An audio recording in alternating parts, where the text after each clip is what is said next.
Alright, welcome back. I realize I haven't done much video for showing you how it actually drives, but let's go ahead and do that now.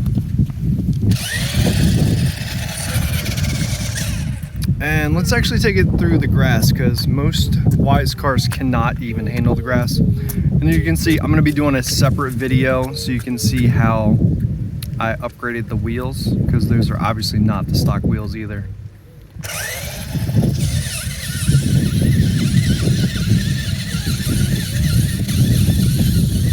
And this is some thick Florida grass.